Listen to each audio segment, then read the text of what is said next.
There he goes, into that drugstore. He's stepping on the scale. Weight, 237 pounds. Fortune, danger. Who is it? The Fat Man.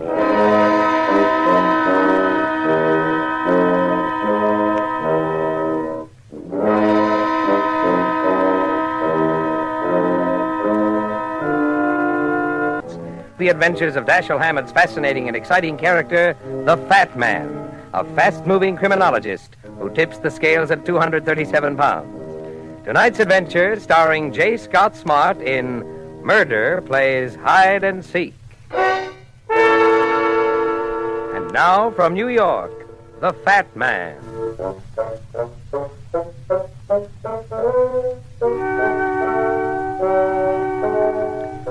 The housing shortage may be bad, but there's one place I know of that always has room for another tenant.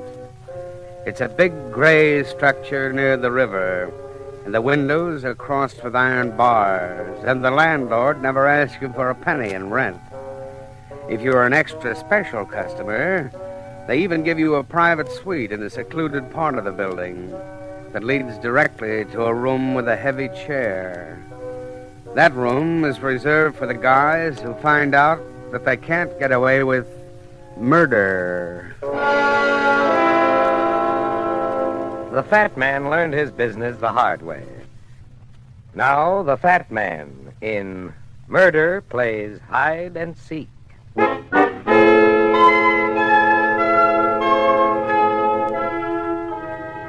Inasmuch as eating is one habit I find very hard to break, I usually prefer my clients to have enough cash to pay for my work. In Andy Maroney's case, however, I made an exception to the rule. I've known Andy for quite a while, and I can guess what he earns driving that hack of his around from dusk to dawn. With a wife and 3 kids, you can't afford any fancy fees for a private detective. It was almost 3 a.m. when Andy knocked on my apartment door.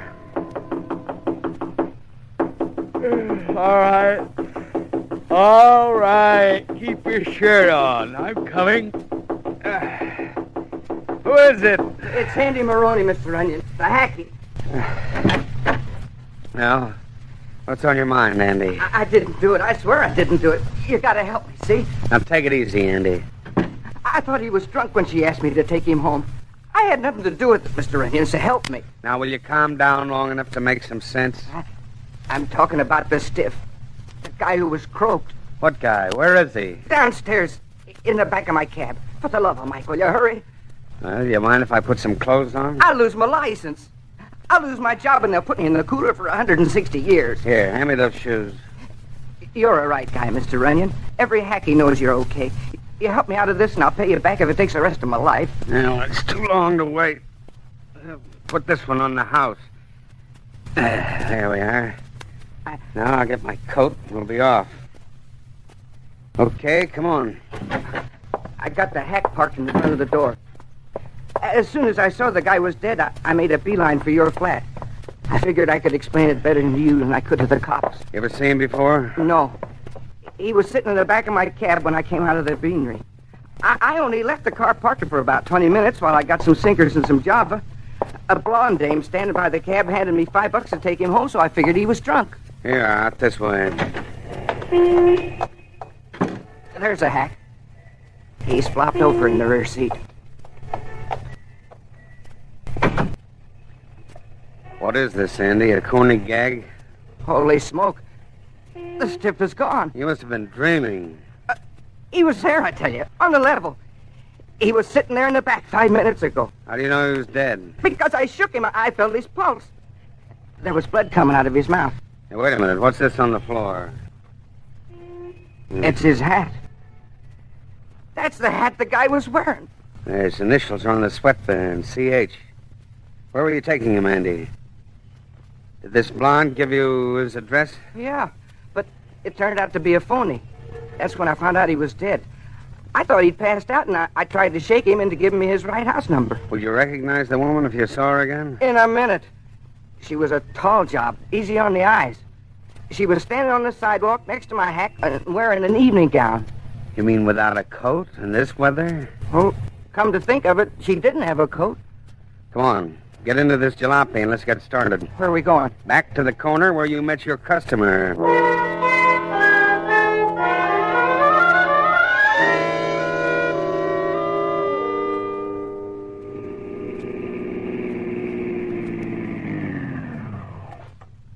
This is it, Mr. Runyon. What's that joint over there? Nightclub? Yeah, the Venetian blind. It's a fancy dump that gets the ermine crowd. Well, if that blonde wasn't wearing a coat, she must have come out of there. Oh, it's almost 4 o'clock. The joint must be closed. Well, we'll try it anyway.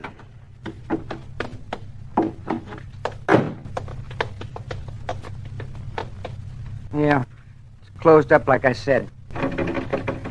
See anything through the glass in the door? There's a light on in the hall. Wait a minute. A dame's coming out. No, it ain't the same one. Oh, good evening. I'm sorry. The club is closed for the night. You working here, miss? Yes, I do. This isn't a pickup. I'm just looking for information. Did you happen to see a good-looking, tall, blonde woman? She was wearing a silver evening dress an hour ago? That sounds like Mrs. Rogers, the owner. Is she inside? Yes, I think so. What are you, a policeman? What gives you that impression? You act like one. My name is Runyon. I'm a private detective. I've got a little business with your boss. She's in her office, I imagine. Come inside and I'll show you where it is. Thanks.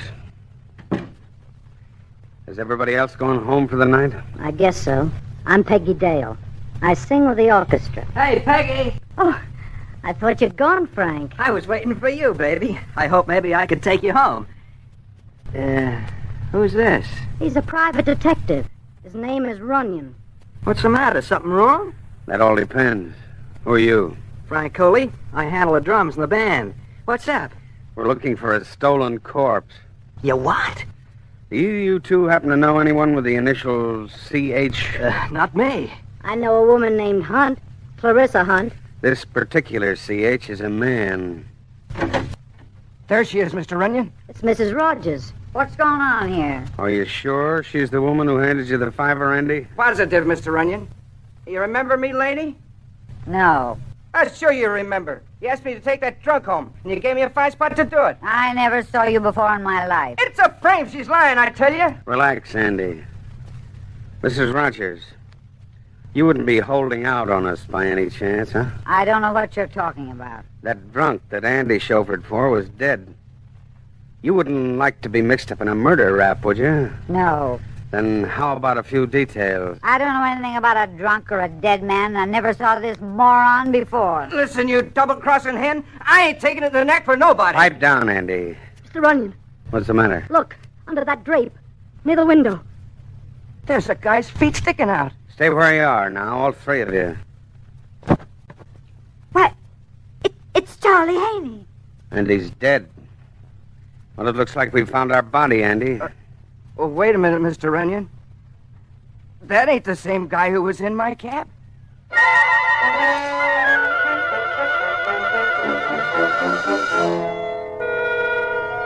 2 hours later, I was in Lieutenant McKenzie's office at headquarters. The dawn was just about breaking, and I listened to Mac's autopsy report as I sipped a welcome container of steaming coffee. Charlie Haney was poisoned, Brad. Stuff was slipped into a drink. What about the blood in his mouth? Poison they used was dynamite. Brought on a hemorrhage. The guy in Andy's cab got his walking papers in the exact same way. I don't know. I'm inclined to think that Charlie Haney and the guy in Maroney's hack were one and the same. Why? Because the initials in the hat? That's one reason. Maroney admitted the back of his cab was dark when he looked at his passenger. He's scared, Mac. He'll admit almost anything if he thought he'd save you a little trouble. Now, personally, I think we're dealing with two different killings, and both the victims have the same initials. Then what happened to corpse number one? Well, it's a cinch he didn't walk to a funeral partner to get himself registered. Well, I questioned the girl, the musician, and Mrs. Rogers. You got any dope? Not much. Charlie Haney was a jack of all trades around the Venetian blind. Did odd jobs for Mrs. Rogers. Sometimes he'd throw out an obstreperous customer. A bouncer, huh? He was big enough. Yeah, I'll say he was. Well, in any case, I had nothing on him, so I let him loose. I might have held Mrs. Rogers on suspicion, but her battery of lawyers would have sprung her anyway. What about Andy Maroney? Well, he's in the clear so far. I'm letting him go back to his cab, but I'm padlocking the Venetian blind while the investigation goes on. If you don't mind my saying so, Mac, that isn't a very smart move. No? Why? I think you'd be better off to keep the club open and give the killer a chance to show up again. Look, Brad, I'm going to ask you for a favor. Okay, shoot. Lay off this case. Why?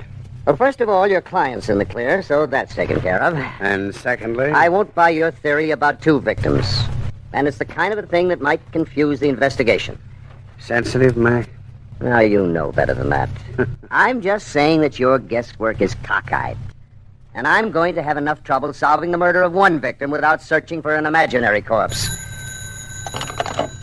Hello? Yes, Mackenzie speaking. What? Oh. Yeah, I'll be right over. Here, Brad. Have a cigar. You look as if you're giving away a prize. I am. One of the motorcycle squad just picked up a dead man under the Queensboro Bridge. The initials on his wallet were C.H.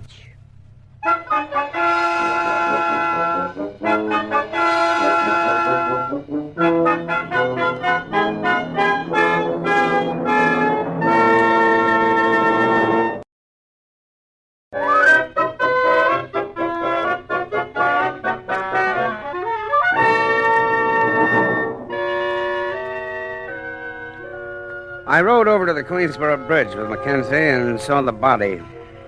It was identified by Andy as the guy he'd had in his cab, and a card in his wallet gave his name as Casper Hall.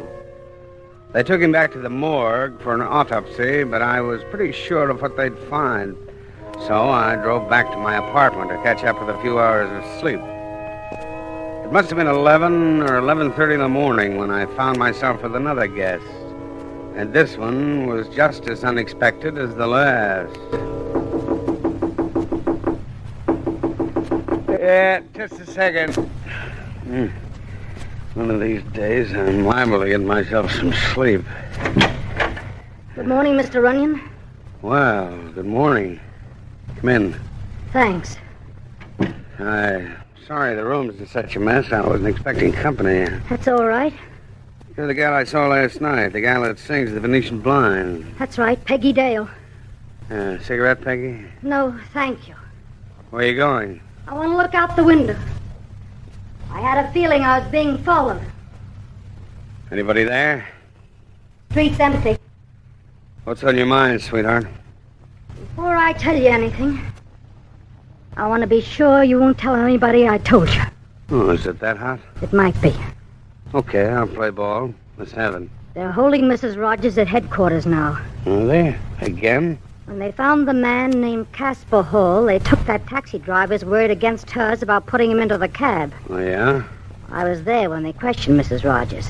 They questioned me as well. She finally admitted putting Hall into the cab. And her excuse was that she thought he was a drunk and she wanted to get rid of him so he wouldn't raise a fuss. Well, that sounds logical to me. But one thing she didn't tell them, What's that? that she'd seen and talked to Casper Hall before. You knew that? He's been in the Venetian blind 12 times, and I've seen him at the same table with Mrs. Rogers. Did you tell that to the lieutenant? No, Why not? because Mrs. Rogers would have heard me. I'm scared of her, Mr. Runyon. She's hard and she's mean. It's not only my job. I didn't want to end up the way poor Charlie did. Well, I can't blame you for that. She's been mixed up with gangsters and racketeers ever since she went into the nightclub business. I've seen some of them at the blind. So you decided to spill the beans to me, hmm? You can tell the lieutenant, but I don't want any part of it. Okay, Peggy. Thanks for calling. Oh, by the way, is Mackenzie padlocking the club? No, he was going to, but he changed his mind. Will you be there tonight? I guess so. Why? I just wanted to ask you to save me a ringside table. The Venetian blind seems to have the most interesting floor show in town.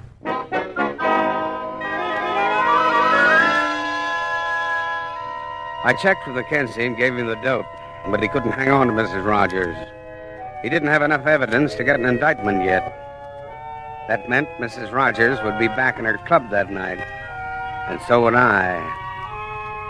I got in touch with Andy Maroney, who showed up at my flat about 10, just as I was putting the finishing touches to the soup and fish.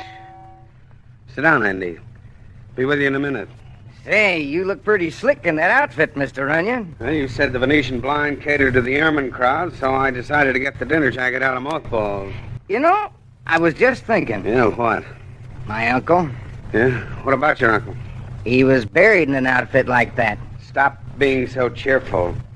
I intend to wear it vertically. You want me to drive you over? Yeah, that's why I called. There's something else I want you to do. Anything you say. When I go into that club, I want you to park outside and keep your eyes open. If I'm not out of there within 2 hours, get a hold of the police. Expecting trouble? I'm not expecting it, Andy. I'm looking forward to it.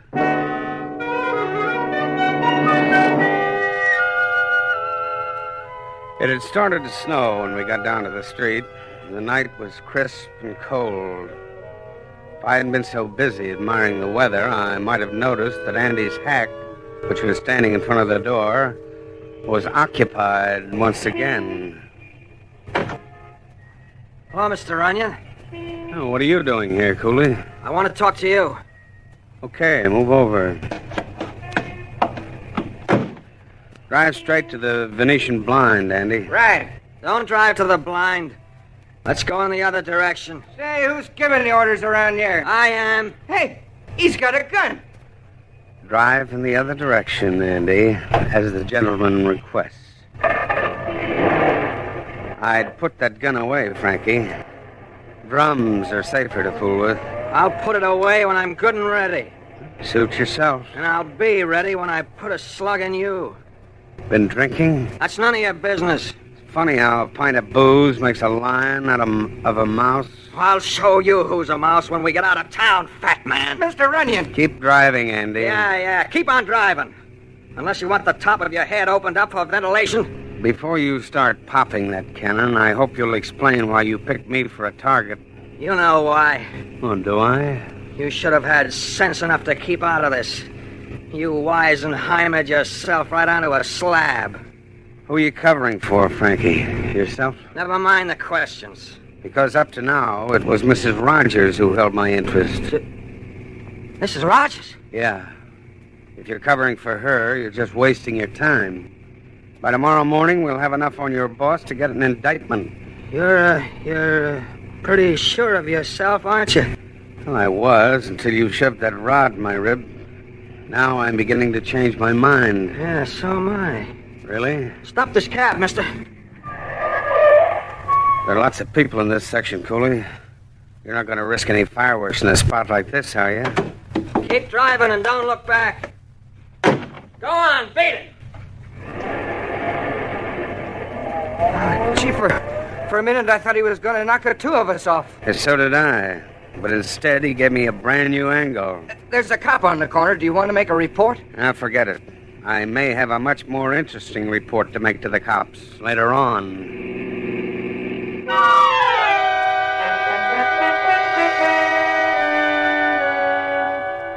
It was almost 11 when we got to the Venetian blind. The place was pretty well crowded. The customers were dressed to kill, and most of the gals were flashing diamonds. Marcia Rogers' sucker list would have matched the social register. Instead of taking a table, I sat at the bar where the view was better. The floor show wasn't the only thing I wanted to see. Give me a rum and Coca-Cola. You can put it on the house, Pete. Thanks, but I like to buy my own. I had a feeling you'd be back here tonight, fat man. I would have been disappointed if you didn't show. You do a good business, don't you, Mrs. Rogers? Not bad. Found any corpses tonight? Now, don't start trying to be funny. You're liable to find you've outstayed your welcome. Still in your silver gown, huh? I thought you'd be wearing black. For whom? Casper Hall. Casper didn't mean anything to me. That's something you might have to prove. I was informed he spent a lot of time here. So do my other customers. Yeah, but they don't usually get picked up cold under the Queensboro Bridge. The cops haven't got anything on me. They don't even have enough to close up my club. That's where you're mistaken, Marcia. Then why didn't they shut me up? Because I asked them not to. You? Oh, don't get me wrong. I'm not getting philanthropic. Then what's the big idea? Well, maybe I like your entertainment. Oh, by the way, where's your regular drummer? Cooley? Yeah. He quit. Why? Don't ask me. When a musician wants to leave, I don't call the FBI and check up on him. I have a little surprise for you, sweetheart. Have you? I think I got this double murder partially solved. You're a very smart boy. When Casper Hall was poisoned, the killer didn't expect him to leave the club so soon. After he was helped out, Charlie Haney, our bouncer, was sent after his body. What did he want the body for, a souvenir? There must have been something Hall was carrying that the killer wanted. Charlie couldn't frisk him fast enough while he lay in the cab, so he snatched the body and ditched it under the bridge. Then who killed Charlie Haney? The one who killed Casper Hall. Charlie knew too much. He was just dumb enough to stick his neck out. Then why don't you make an arrest? Well, because I haven't put my hand on the murderer yet. How would you like to set yourself up for the candidate? You're crazy. You knew he was dying when you helped him into that cab. And don't hand me that drunk story. It doesn't gel. I thought you said Casper got out of here too fast. Would I have pushed him into a cab and then sent Charlie after him? No. That's why I'm crossing you off my list. But I still think you're holding out. And in case you don't know it, baby, an accomplice sits right on top of the killer's lap when they give him the chair. Why should I hold out? That's not the $64 question, sweetheart. The point is, why didn't you yell for the cops in the first place when you found Casper Hall 5 minutes from the grave? You want me to tell you why? Yes. Casper must have given you something when you put him in that cab. He gave you what the killer wanted and what Charlie Haney was sent out to get. Well, baby, how am I doing? You're doing fine. Come with me.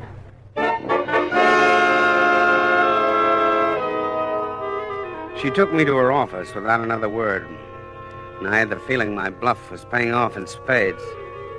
The theory was a good one, and it accounted for everything that happened. But I couldn't prove it in 100 years if she'd wanted to call me on it. The office was dark when I opened the door, but I caught the sound of someone bumping into a chair as I stepped inside. Stand still, Mrs. Rogers. There's someone in this room, and I'm telling that someone now that I'll shoot to kill if I see anything move when the lights go on. Snap the switch, Mrs. Rogers. Peggy, I was just... She's trying to get at my safe. That's not true. What do you got in your safe that's so important, Mrs. Rogers? I'll show you in just a minute. Now stand right there, Peggy, like a nice little girl. Here, this is what Casper Hall gave me the night he died. There's slips of paper in this envelope, written in longhand. In the last few months, 6 of my customers were robbed after they left my place. Their names are on those slips. They were all held up on their way home, and the police never found the gunman. There's more than just a name on each piece of paper. There's a description of a car, the license number, an address, and a list of jewelry. Casper Hall was tipped off whenever an important customer made a reservation. Those women used to come here loaded with jewelry. Someone must have gotten the information beforehand and then handed it to Casper outside on those strips of paper. Then all he had to do was follow the right car. Would you know who that someone is, Peggy? No. Oh, now don't be coy, sweetheart. I had you tagged when your drummer boy, Frankie Cooley, wanted to take me for a ride. He was crazy enough about you to commit murder and keep you in the clear, Peggy. But he changed his mind when I told him I was after Mrs. Rogers. Give me that envelope. Oh, no, not so fast, baby. I'll need this myself for a while. We're going to do a little handwriting analysis. He crossed me. The rat held out, and he used those slips like a club over my head. That kind of an argument ought to make a big hit with the jury. Mrs. Rogers, why didn't you hand those slips over to the police? I only held those slips for one reason. If the thing leaked out before you grabbed the killer, I'd have been ruined. No one would have come here anymore. They'd all been scared to death. Didn't Casper tell you who gave him the slips? Casper couldn't talk when I helped him out and put him in that cab. All he could do was push that envelope in my hand. I was frightened, and I only wanted to get rid of him in a hurry. Uh-huh. Well, I gotta hand it to you, Peggy. You certainly must have what it takes. Drop dead, fat man. Knowing you were going to kill Charlie Haney because he knew too much, you charmed him into frisking a corpse. Then you sick Frank Cooley on me with a rod in his hand. But you're going to run into one guy who won't fall for the pretty dimpled sweetheart.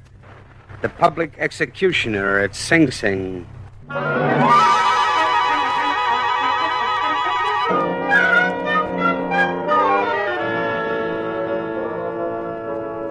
The Fat Man returns in a moment. Next week, Dashiell Hammett's exciting character, the Fat Man, in the adventure called Murder Finds a Decoy. And now, a word from the Fat Man. Ever since the beginning of time, the female of the species has been beguiling the male with her charms. And the male, since the beginning of time, has been falling into the trap quite willingly. But both male and female are most unwilling victims when murder finds a decoy.